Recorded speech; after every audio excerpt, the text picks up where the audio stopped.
kualitatif ini kita akan melihat kayak semacam narasi nanti dia, deskripsi. Dia mendeskripsikan kejadian sesuatu.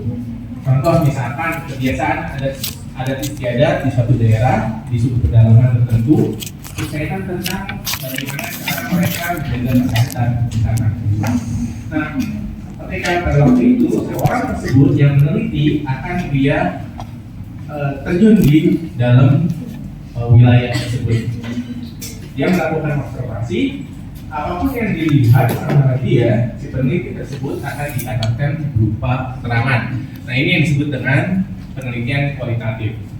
Namun kalau saya sendiri belum pernah melakukan penelitian kualitatif, dan kebanyakan di bidang kedokteran gigi adalah dalam bentuk angka, yaitu dalam bentuk kuantitatif. Ya. Nah, data ilmiah yang akan kita gunakan adalah data yang dihasilkan oleh pengamatan yang dilakukan secara ilmiah. Prinsipnya adalah dilakukan secara ilmiah. Nah, bagaimana data tersebut mendapatkan secara ilmiah? Intinya adalah ketika kita menyatakan metode tersebut secara ilmiah, berarti saya kalau melakukan dan apabila data tersebut dilakukan kembali, maka harusnya bisa dilakukan orang tersebut. Jadi dia memiliki repetibilitasnya tinggi, repetibilitas dia. Jadi pengulangannya itu tinggi. Jadi kalau saya periksa, misalkan saya ukur tinggi badan subjek A, saya mengukurnya 180. Misalkan saya ukur ini akan 180 cm. Nanti teman saya lagi mengukur lagi 180,1 misalkan. Diukur lagi 180,2. Kalaupun terjadi ada perubahan atau perbedaan, harusnya nggak terlalu jauh, begitu. Ya boleh dia terjadi perbedaan, tapi harusnya dia tidak terlalu jauh. Nah, itu yang diharapkan. Suatu data penelitian tersebut memiliki repetibilitas yang tinggi, sehingga nanti data tersebut reliabilitasnya akan tinggi. Jadi dipercaya data tersebut, ya, data ini dipercaya. Nah, metode pengumpulan data itu banyak caranya ya.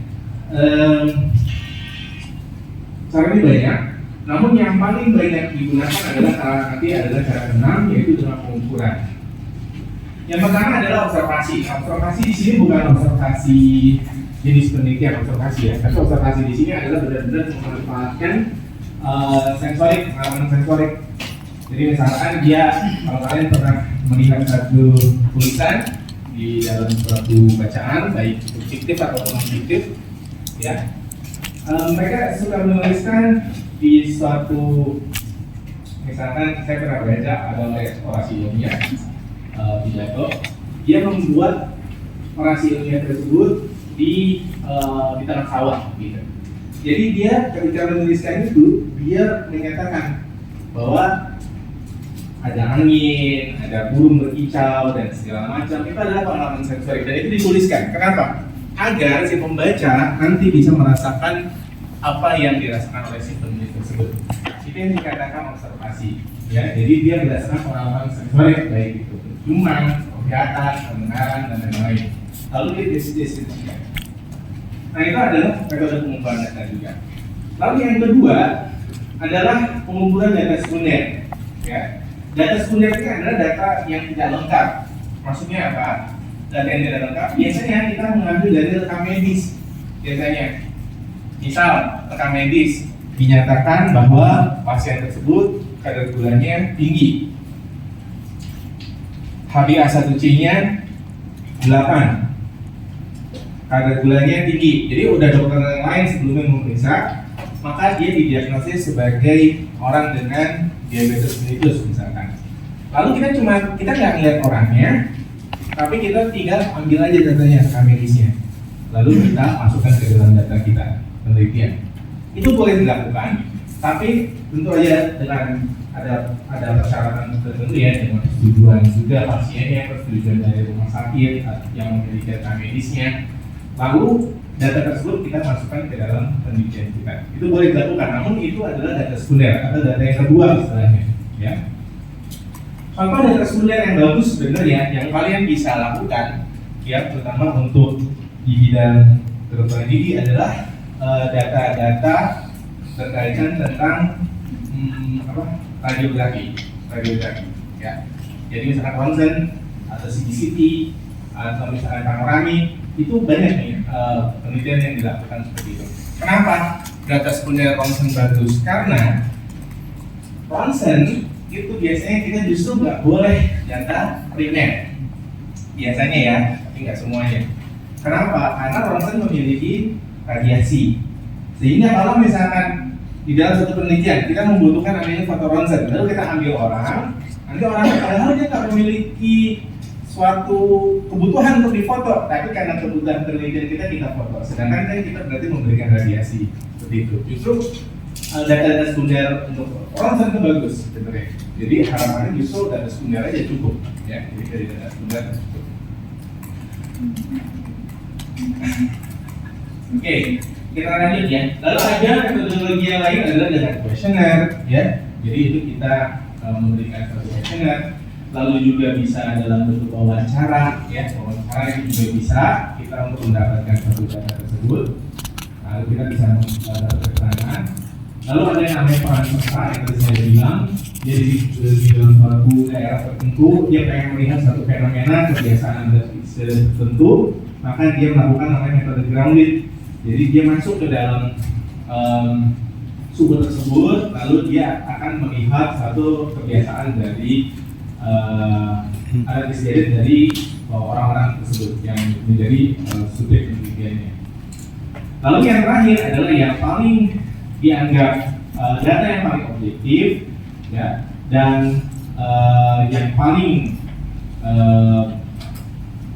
digunakan memang pada saat ini penelitian kuantitatif, yaitu dengan cara pengukuran, ya. Jadi dengan cara pengukuran. Nah, tapi dia punya syarat yang penting. Yang pertama ada alat untuk mengukur, lalu cara untuk mengukurnya, dan bahan untuk mengukur serta interpretasi dari hasil dari pengukuran kita. Nah, kalau kita lihat pengukuran maksudnya kayak gimana nih dok pengukuran? Nah, kesannya kan kalau kita bicara tentang mengukur berarti kita bicara tentang meteran, ya kan? Berarti kita bicara tentang jarak atau kita bicara tentang tinggi atau berat badan dan lain-lain. Padahal pengukuran itu lebih banyak dari itu.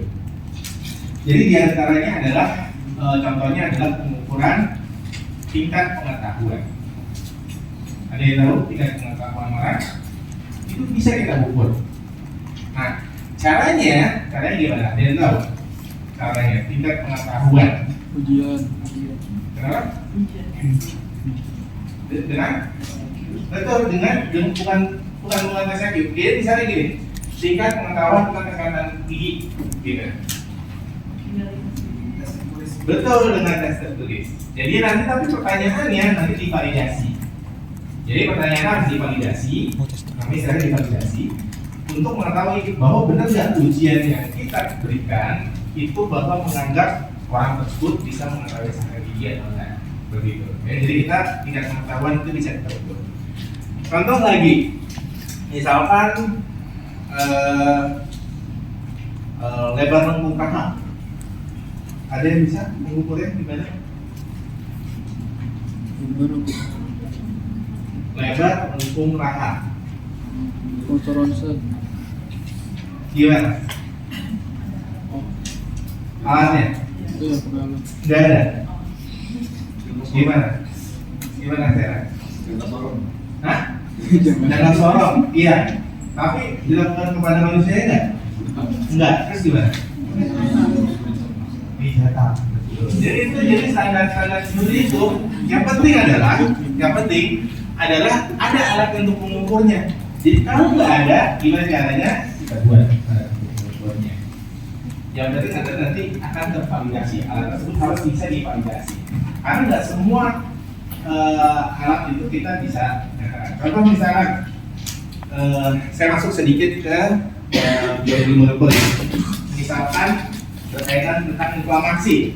Bagaimana kita bisa mengetahui inflamasi pada satu sel? Kalau pada jaringan kan kelihatan ada kemerahan, ada tumor, ada panas, ya kan? Ada rubor, kalor, ya kan? Nah, tapi kalau pada sel gimana caranya? Nah, ada alat pengukurnya, yaitu misalkan adalah dengan cara melihat protein yang terekspresi. Contohnya sitokin inflamasi yang kita cek bahwa ada peningkatan interleukin 6 atau ada peningkatan tumor necrosis factor alpha, TNF alpha, atau ada peningkatan interleukin 1 beta. Nah, itu semua indikator dari atau cara mengukur dari inflamasi di dalam sel. Paham ya sampai di sini ya? Jadi semuanya itu ada alat ukurnya. Kalau nggak ada harus dicari, tahu atau kita buat sendiri, sehingga tapi kita harus validasi. Nah, contohnya misalkan seperti itu ya, kayak TNF alpha, interleukin 1 beta, itu udah standarisasi dari seluruh dunia. Jadi maksudnya semua orang di dunia ini selalu menggunakan informasi. Kalau informasi ya pakai menggunakan hal tersebut, dari interleukin ataupun TNF alpha. Ya. Jadi semuanya itu bisa diukur sebenarnya, ya. Sebutkan lagi, misalkan variabel yang kita mengukur ya inflamasi. Terus misalkan laju asam darah, kita memeriksakan suatu wound healing, misalkan penyembuhan luka. Penyembuhan lukanya nanti di tahap yang mana? Apakah di tahap proliferasi atau di tahap yang lainnya? Itu semuanya kita bisa cari tahu caranya bagaimana, dan cara mengukurnya dan cara interpretasi. Ya. Nah, ketika kita mengukur alat tersebut, kita juga harus bisa mengidentifikasi data tersebut apa. Apakah data tersebut kualitatif atau kuantitatif? Ya. Jadi ada dua jenis data. Yang pertama adalah data kualitatif dan data kuantitatif. Tadi berbeda ya sama tadi penelitian kualitatif dan penelitian kuantitatif. Tapi inilah jenis datanya. Ya. Kalau misalnya kita nyatakan variabelnya, ini adalah jenis skalanya. Nah, skala pengukuran, jadi kita udah mengukur nih, tapi di dalam pengukuran itu ternyata ada data kualitatif dan kuantitatif. Kualitatif dibagi lagi menjadi dua. Yang pertama adalah nominal, yang kedua adalah ordinal. Jadi kualitatif dibagi jadi dua. Yang pertama adalah nominal, yang kedua adalah ordinal. Sedangkan kuantitatif dibagi menjadi dua, yaitu interval dan rasio. Jadi sebenarnya ada 4, tapi sebenarnya di awal itu dibagi jadi 2 aja.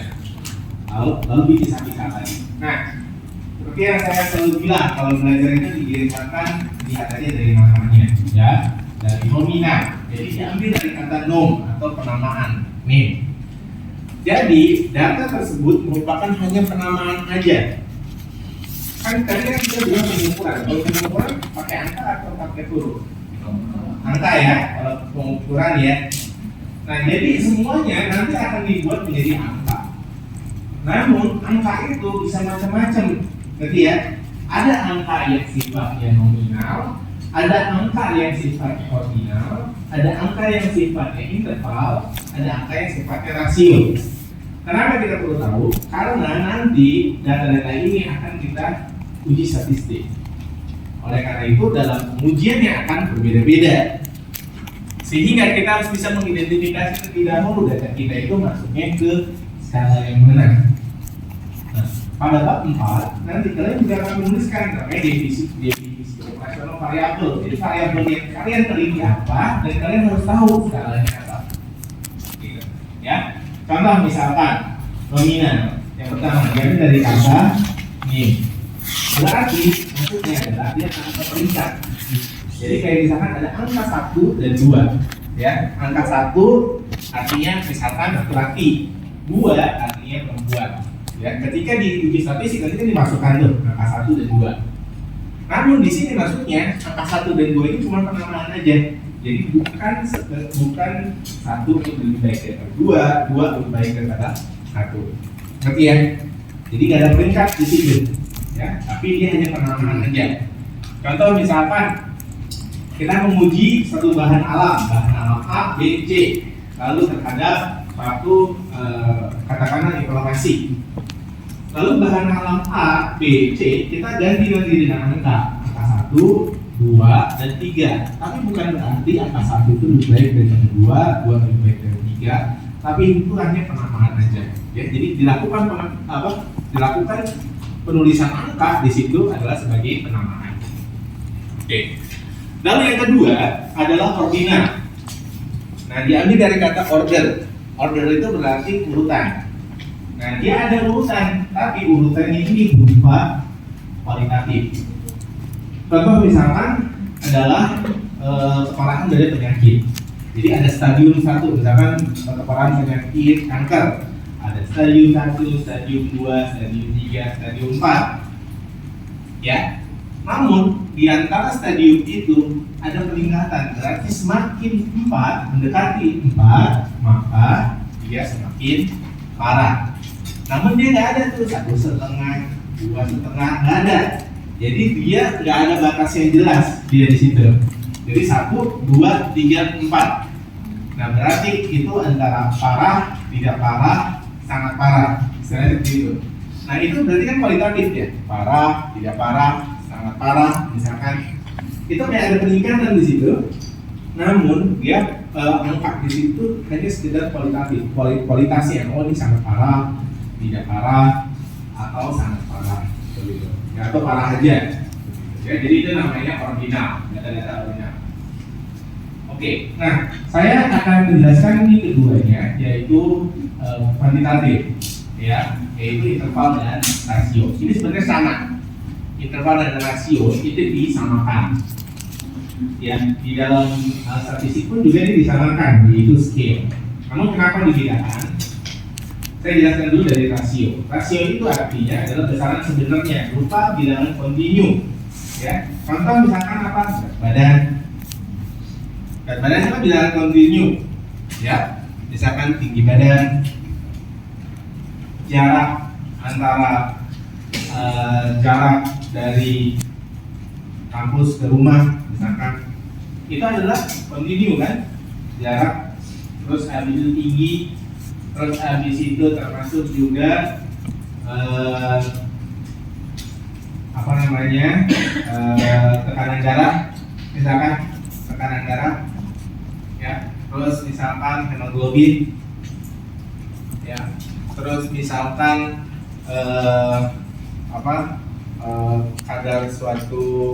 kadar vitamin D dalam tubuh, segala macam itu adalah data-data rasio. Jadi angka itu jelas dia angka itu, ya. Jadi tekanan darah, laju udap darah, kecepatan alur saliva, itu semuanya adalah berupa rasio.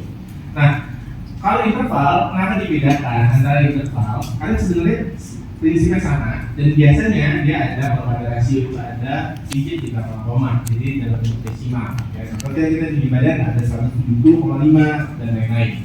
Itu adalah data rasio. Nah, kenapa dibedakan? Karena ada satu data, cuma satu datanya, yaitu data tersebut dia berupa angka. Namun persyaratannya rasio itu dia harus memiliki nol mutlak. Jadi maksudnya nol mutlak gimana? Kalau misalkan 0 berarti 0 mutlak, dia 0. Kalau misalkan tinggi badan, ya 0 berarti nggak punya tinggi, paham ya? Nah kalau interval yang membedakan itu adalah, contohnya adalah suhu. Nah, suhu 0 derajat bukan berarti dia tidak memiliki suhu, tapi 0 derajat di sini adalah titik beku, suhu titik beku air. Ya, bahkan ada yang minus 20, minus 2, selanjutnya, ya, itu adalah jenis dari skala pengukuran yang interval. Ya.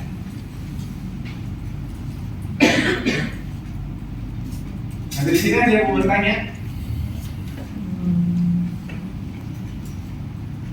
Tadi berkaitan tentang hemoglobin, terus hemoglobin itu adalah rasio, atau misalkan udah melihat dari kakak kelas kalian bisa dikasih tahu, mungkin ada yang skala-skala yang mau ditanyakan, silakan. tulisan yang sama. Ya, oke, kalau nggak ada kita lanjutkan. Nah, ketika kita melakukan pengukuran pasti terjadi variasi, ya pasti terjadi variasi. Dan variasi itu kita nggak bisa hilangkan, tapi kita bisa minimalisir. Jadi kita kurangi, ya. Nah, sumber variasi itu bisa macam-macam. Bisa variasi saat mengukur, bisa juga variasi yang disebut dengan variasi biologik. Ya, variasi biologik itu misalkan di antara subjek tersebut berbeda, baik itu jenis kelamin atau keadaan hormonnya, ya. Makanya di dalam pengambilan subjek penelitian, ya, itu selalu dilakukan randomisasi. Kenapa? Karena setiap orang itu pasti akan memiliki efek yang berbeda. Karena berbeda-beda, kita nggak bisa identifikasi semuanya, ya. Oleh karena itu ada terjadi variasi biologi, ya. Nah, sebenarnya tidak masalah. Yang penting adalah kita memiliki data yang reliable dan valid. Reliabilitas dan validitas yang tinggi. Nah, reliabilitas yang saya tadi katakan adalah dia memiliki reproduksibilitas yang tinggi. Berarti dia memiliki repetibilitas yang tinggi. Repeat, jadi kita kalau ulang harusnya hasilnya sama. Jadi kalau kita lakukan replikasi harusnya hasilnya sama. Dan dia memiliki presisi, ya, dan akurasi. Nah, sedangkan kalau kita katakan valid, validitas yang tinggi, itu berarti data yang sesuai dengan kriteria, dan ini berkaitan dengan seberapa dekat alat ukur untuk mengukur apa yang diukur. Ini saya ngomong apa? Kebanyakan kata ukur. Jadi seberapa dekat alat ukur untuk mengukur apa yang diukur, itu akan menentukan validitas suatu data tersebut. Ya, saya kasih contoh tadi untuk reliable. Contohnya adalah kita lakukan pengulangan, ya, kita lakukan pengulangan perhitungan. Nah, ketika saya ukur, nah biasanya dalam pengukuran itu memang ada bisa berulang atau bisa dilakukan ada namanya inter-examiner. Jadi antara dua si pengukur atau intra-examiner. Jadi si pengukur tersebut menghitung beberapa kali, lalu kita dapatkan hasilnya, dicatat, lalu ditambahkan data rata-ratanya, ya. Namanya intra-examiner dan inter-examiner, ya. Dan harapannya data tersebut nggak jauh beda, ya, antara si pengukur pertama dengan pengukur kedua, atau sama-sama si pengukur pertama di waktu yang pertama dan pengukur pertama di waktu kedua. Paham ya? Jadi ulang ya. Contoh di kedokteran gigi, misalkan kita mau menghitung pocket periodontal. Anda tahu pocket periodontal? Tahu ya? Jadi kan antara gigi sama gusi, ya, antara gigi dan gingiva itu kan ada soket, ada kantong, ya. Dan normalnya itu 0 sampai 3 mili, gitu. Nah, di dalam kondisi periodontitis biasanya itu terjadi loss attachment si gusinya, jadi terlepas dia. Sehingga kita bisa melihat, kita bisa masukin namanya probe periodontal ke dalam sulcus tersebut, dan biasanya lebih dari 3 mili, bisa 5 mili, bisa sampai 12 mili bahkan. Semakin dalam berarti keparahan dari pocket periodontal itu semakin tinggi. Nah, ini contohnya pengukuran. Jadi ada beberapa yang mengukur diulang, ya, atau misalkan kita ulang lagi hasilnya harusnya sama. Ya. Sehingga kalau misalkan data tersebut kita ulang dan hasilnya sama, maka kita bisa menyatakan data tersebut reliable. Ya. Paham ya sampai sini ya? Reliabilitas itu berarti datanya kalau kita ulang hasilnya harusnya sama, baik itu intra-examiner maupun inter-examiner, jadi antara maupun dia sendiri diulang. Oke, nah tadi di mana? Sebenarnya nanti ada ujinya, jadi ada tesnya, namanya bisa interclass correlation, tapi kalian bisa belajar dan kerja kalau udah penelitian ya. Jadi nanti kita bisa hitung, nanti wah ternyata dia nggak ada perbedaan. Nanti kalau nggak ada perbedaan berarti dia harus sama. Oke. Nah, yang kedua adalah valid. Kalau kita katakan valid, berarti ini keterkaitan dengan alat ukur kita. apakah alat ukur kita udah sesuai atau belum? Contoh, saya kasih contoh. Misalkan saya mengukur berat badan bayi, ya. Kayak di FK waktu itu,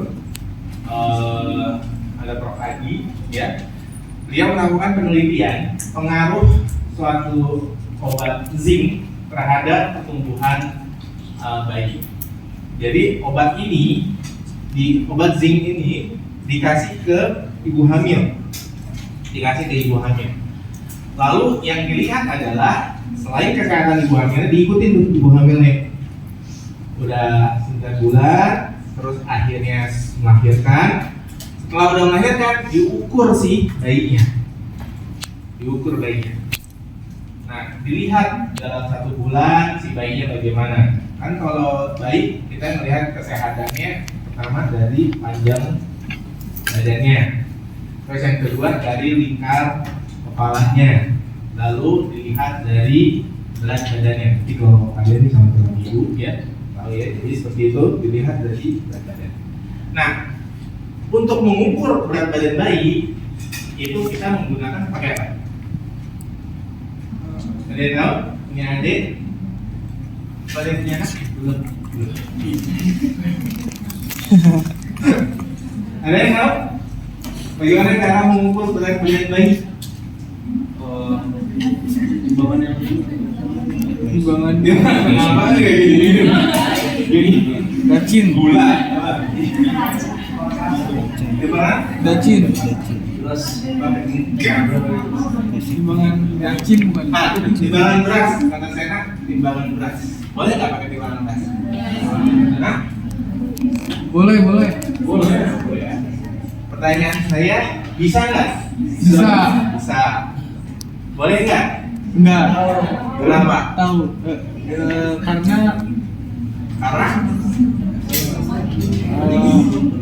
bayinya bisa gerak-gerak. Oke, gerak. Ada lagi? Kenapa nggak bisa? Bukan nggak bisa, bisa. Tapi tidak valid. Paham ya? Kenapa nggak valid? Karena bayi itu kan ringan, ya. Biasanya bayi lahir sekitar 3 kilo, ya normalnya ada yang 4 kilo. Namun sekitar 1 bulan biasanya terjadi kenaikan 1 kilo, jadi 5 kilo, ya. Nah, mereka menggunakan namanya timbangan bayi. Timbangan bayi itu maksimal 20 kilo, ngerti? Jadi sehingga kalau dia menggunakan yang maksimal 20 kilo, dia akan mendapatkan presisi yang lebih baik. Paham ya? Sama kalian kalau suka di rumah kayak suka masak misalkan, kalian itu untuk apa pakai timbangan terigu, ya kan? Kalian kan nggak pernah pakai timbangan berat badan, iya kan? Karena berat badan itu sampai 180 kilo, iya.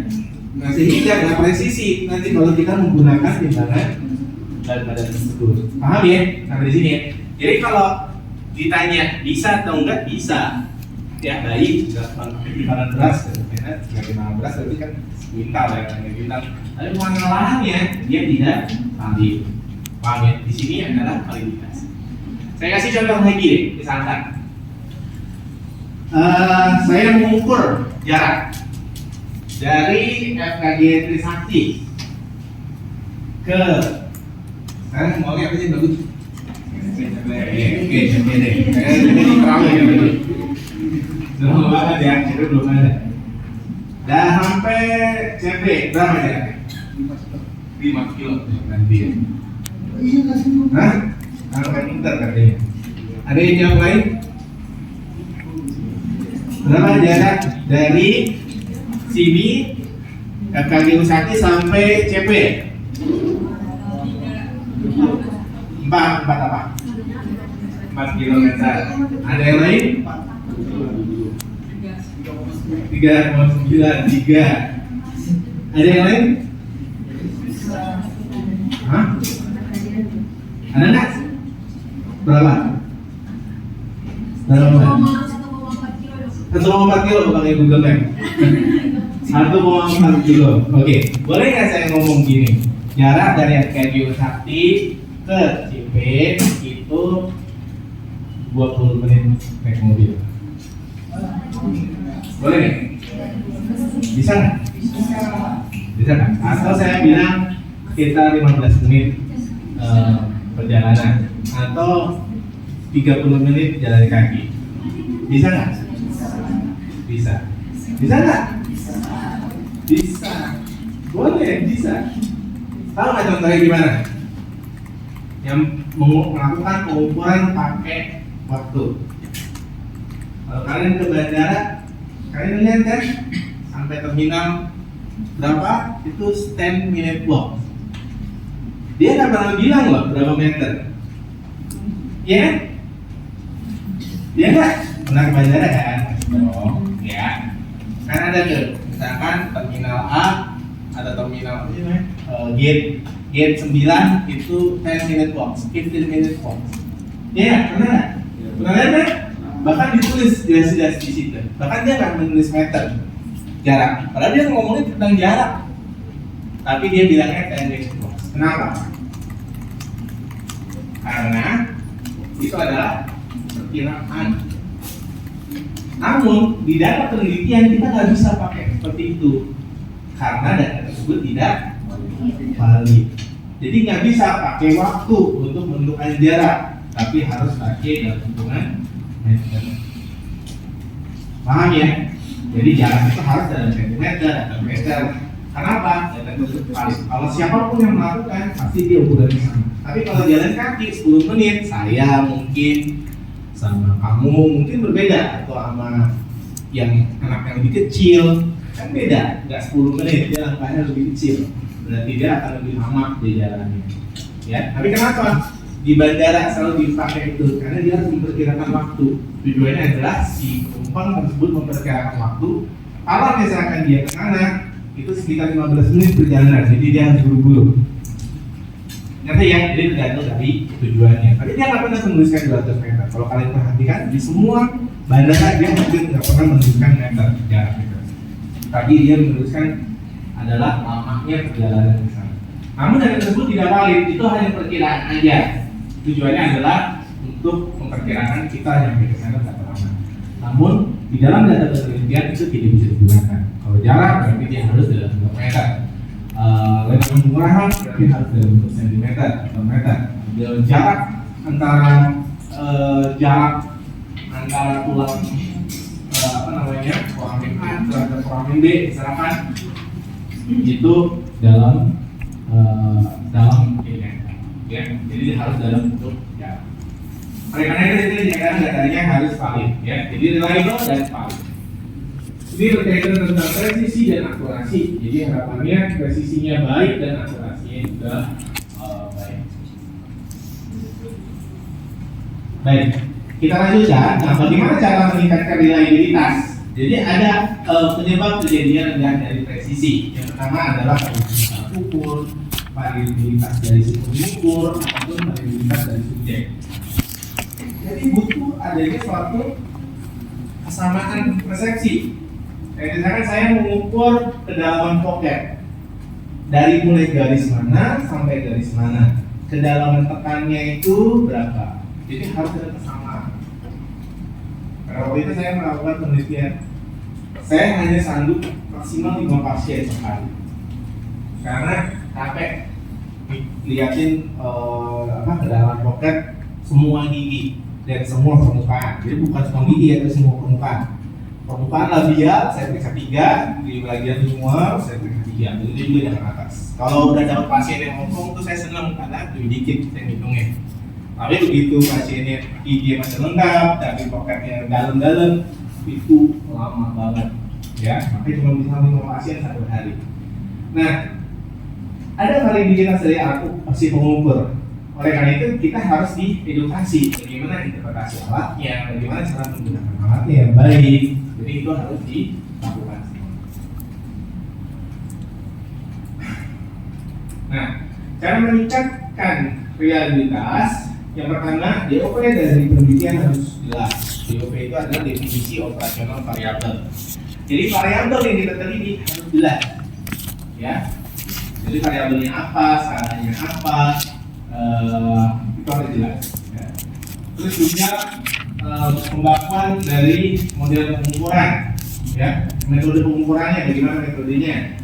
Terus kita pilih alat ukur yang paling valid, yang paling sensitif, ya, dan juga otomatisasi dengan ukur, kalibrasi, kemudian juga sama ya. Begitu juga dengan kalibrasi server, ya. Itu juga. Sedangkan untuk valid, ya, untuk validitas kita harus menggunakan namanya golden standard. Seperti yang saya bilang, dalam mengukur jarak ya berarti pakai meter. Kita nggak bisa golden standardnya itu menggunakan jarak menit. Tapi kalau misalkan berat berarti harus pakai kilogram. Jadi golden standardnya harus jelas.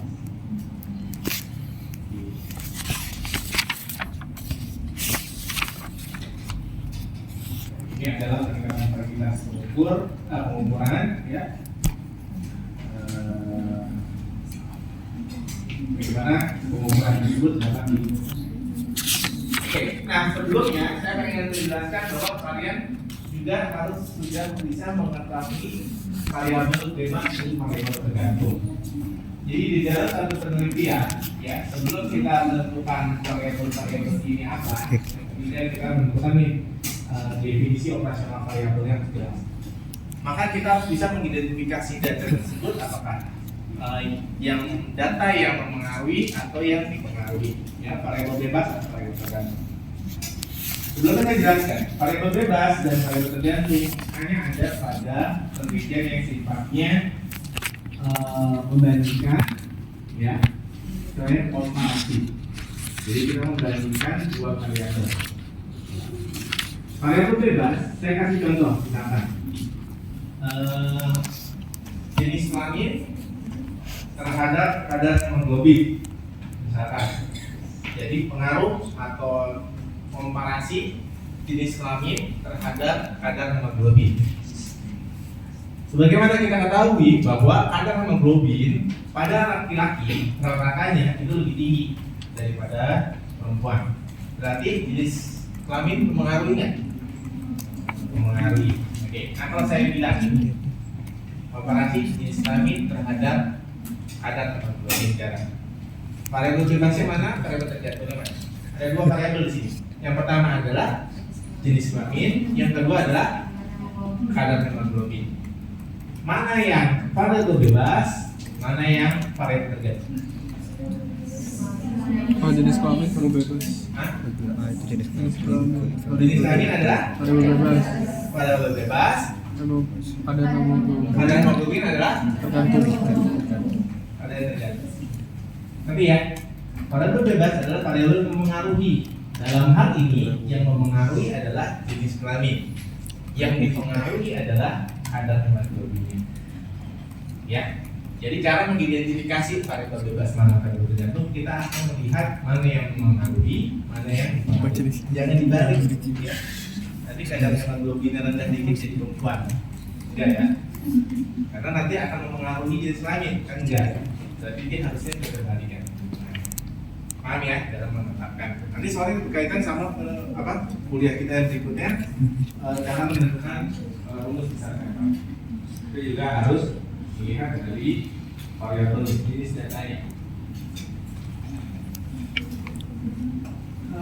Ini jadi baca ini ya, periode sistemik ya, bisa karena bias pengukur, bias subjek, bias alat ukur, cara peningkatan kualitas pengukuran, ya, kita lakukan kebersamaan. Nah, kebersamaan itu apa? Jadi di dalam satu penelitian harus ada beberapa dalam kebersamaan. Ya, ini tujuannya adalah untuk menghindari bias, ya, supaya aktif untuk mengeliminasi bias dari kemudian, dan sering digunakan untuk metode eksperimental agar pengukur atau cek tidak tahu pemberian yang dilakukan. Nah, teknik kebersamaan atau disebut dengan blinding, ya, ini biasanya dilakukan double blind, ya, ada yang dilakukan sebagai blind. Jadi seperti saya kemarin kasih contoh, saya pengen meneliti suatu obat A sama obat B. Nah, terus ada 10 orang di depan saya, di mana 10 orang di depan saya ini yang akan saya kasih obat A dan obat B. Lalu saya lakukan apa terlebih dahulu sebelum diberikan? kemarin yang saya kasih tahu, saya kasih dari 10 ini saya acak apa namanya? Randomisasi, alokasi random. Kalau randomisasi kan randomisasi dari 1000 jadi 100, kita acak siapa yang jadi 100. Nah, tapi kalau ini dari 10 kita kasih obat A atau obat B. Ini hanya dilakukan hanya pada kondisi eksperimental. Ya. Dari 10 ini mana yang kasih saya kasih obat A, mana yang kasih obat B. Nah, ketika si pemberi itu tahu obat A ini berefek apa dan obat B ini berefek apa, itu namanya tidak dilakukan secara blinding. Nah, oleh karena itu harus dilakukan double blind. Double blind itu yang dapat nggak tahu obatnya itu apa, dia tahunya namanya aja obat A, tapi nggak tahu kandungannya apa. Yang si pemberi itu juga nggak boleh tahu yang dikasih itu adalah isinya apa. Ngerti nggak? Saya ulangin lagi ya. Jadi ini yang dilakukan adalah double blind. Ini pada teknik eksperimental. Misalkan saya memberikan obat A dan obat B. Nah, saya ketika memberikan, saya nggak tahu kandungan obat A, saya nggak tahu kandungan obat B. Ya. Jadi ketika saya berikan yang nomor 1 adalah obat B, ini saya kasih obat B, kayak gitu. Namun saya nggak tahu yang obat B itu ada kandungan apa aja. Ini disebut dengan double blind. Karena kalau misalkan si pemberi tahu, nanti khawatir akan memberikan suatu gestur atau bahasa yang seolah-olah dia akan memberikan efek tertentu. Ya, saya kasih contoh dulu pernah. Kalau dulu zaman saya dulu pas farmako itu dikasih obat, parah juga dulu kuliahnya. Jadi dikasih obat terus suruh diminumin obat, habis itu dilihat dia kayak gimana pengaruhnya terhadap kardio. Nah, kita kalau misalkan nggak dilakukan secara blind, maka kita akan sugesti, oh ini obatnya ini meningkatkan RDO nih, jadi nanti kita RDO akan jadi banyak. Padahal sebenarnya obat itu justru menghambat. Itu yang dikhawatirkan. Nah, double blind ini dilakukan agar hal itu tidak terjadi. Bias, ya. Jadi si pemberi nggak tahu, si penerima nggak tahu. Terus yang tahu siapa? Yang tahu si penelitinya, cara ketiganya. Si peneliti tahu, dikasih ke si pemberi. Si pemberi akan memberikan ke si subjek. Ini disebut dengan double blind. Umumnya adalah dilakukan dengan double blind. Baik, selanjutnya adalah istilah placebo. Nah, placebo ini sama juga, dia digunakan sebagai pengganti atau sebagai kontrol negatif. Jadi kayak misalkan ada obat B, obat A dan obat B. Saya memberikan obat analgesik. Analgesik berarti harusnya dia memberikan efek anti sakit atau dia berkurang rasa sakitnya. Namun saya juga memberikan yang C. Yang C ini adalah placebo. Placebo adalah dia isinya nggak ada apa-apa. Harusnya dia akan berefek, tidak memberikan efek apa-apa. Ya. Nah, itu harapannya dia tidak memberikan efek apa-apa. Dan tujuannya adalah untuk mengetahui apakah benar-benar kalau misalkan si subjek merasa dikasih obat C terus dia justru berefek, dia jadi sembuh, berarti terjadi bias istilahnya. Nah, itu yang kita tidak harapkan. Namun tetap harus dilakukan ada yang namanya placebo.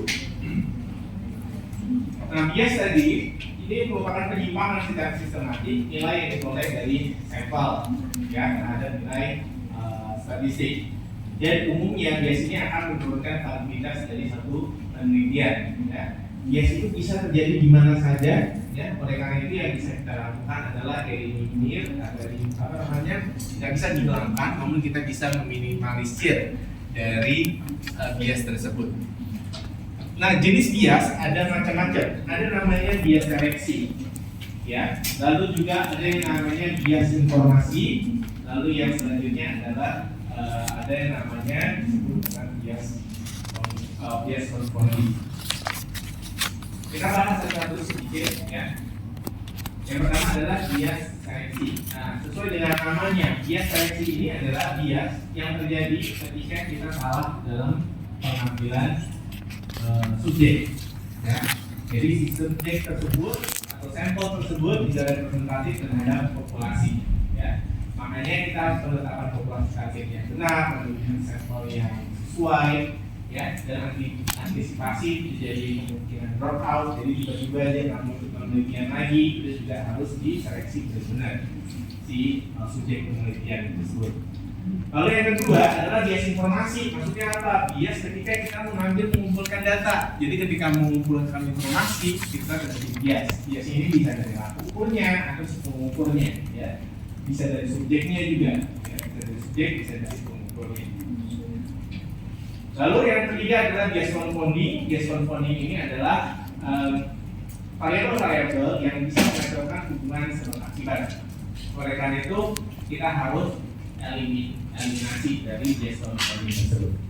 Nah, saya kasih gambaran sedikit ya, bahwa yang namanya penelitian, harapan dari suatu penelitian adalah kita benar-benar ingin melihat variabel A akan memengaruhi variabel B.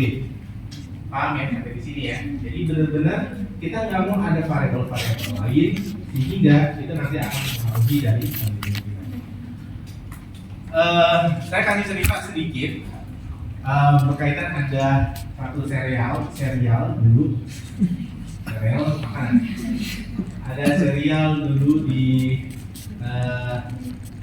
mana ya? Dulu saya nontonnya di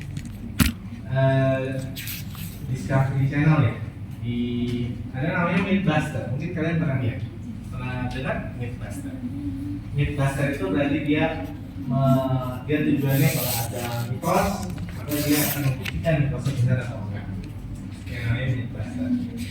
Nah, pada waktu itu ada teori mengatakan bahwa kalau terjadi hujan, ya, kalau misalnya terjadi hujan, maka kita baiknya jalan kaki atau lari. Apa baiknya? Jalan kaki. Jalan kaki. Jadi katanya, kalau teorinya, katanya ada orang mitosnya seperti ini, mitosnya. Ketika kita menerjang suatu hujan, ketika kita lari, maka kita akan lebih basah dibandingkan kita jalan kaki. Betul. Itu mitosnya. Oh, mitos. Seperti itu. Nah, dia membuktikan. Ya, jadi dia membuktikan. Nah, gimana dia membuktikannya? Dia pengen melihat satu variabel. Variabelnya apa yang dilihat adalah yang pertama, ada dua kelompok. Yang satu jalan kaki, jadi cara kita berjalan, apakah jalan kaki ataupun lari. Lalu yang kedua adalah variabel selanjutnya adalah basahnya air tersebut. Nah, dia melakukan penelitian ini. Jadi dia lakukan penelitian di dalam suatu hanggar. Jadi satu garasi yang besar, itu ada hanggar pesawat. Kenapa hanggarannya ditutup? Karena apa? Kira-kira kenapa dia lakukan di hanggar? Dia pengen eliminir dari variabel-variabel confounding yang bisa mempengaruhi. Ya, jadi dia pakai, yang pertama dia pakai baju. Dia pakai baju ya. Tapi bajunya itu nyerap air. Jadi terdiri dari busa. Terus nanti akan ada dibuat buatan di dalam ruangan tersebut. Nah, namun ada faktor-faktor confounding yang mempengaruhi basahnya si orang tersebut. Yang pertama, kecepatan air. Lalu yang kedua adalah angin. Kan bisa mempengaruhi kan? Jadi kalau angin dia kena, berarti akan lebih basah. Atau dia kecepatan curah hujannya, ya kan? Dan kalau misalkan dia menunggu hujan, berarti kan curah hujan berbeda-beda, ya kan? Nah, oleh karena itu dia membuat, namanya eksperimen. Dia membuat model hujan. Lalu dia membuat pipa, dijalani pipanya, lalu diameter pipanya juga ditentukan supaya menentukan tekanan airnya, supaya tekanan air ketika pertama dia jalan dan ketika dia kedua dia lari itu sama. Ngerti ya?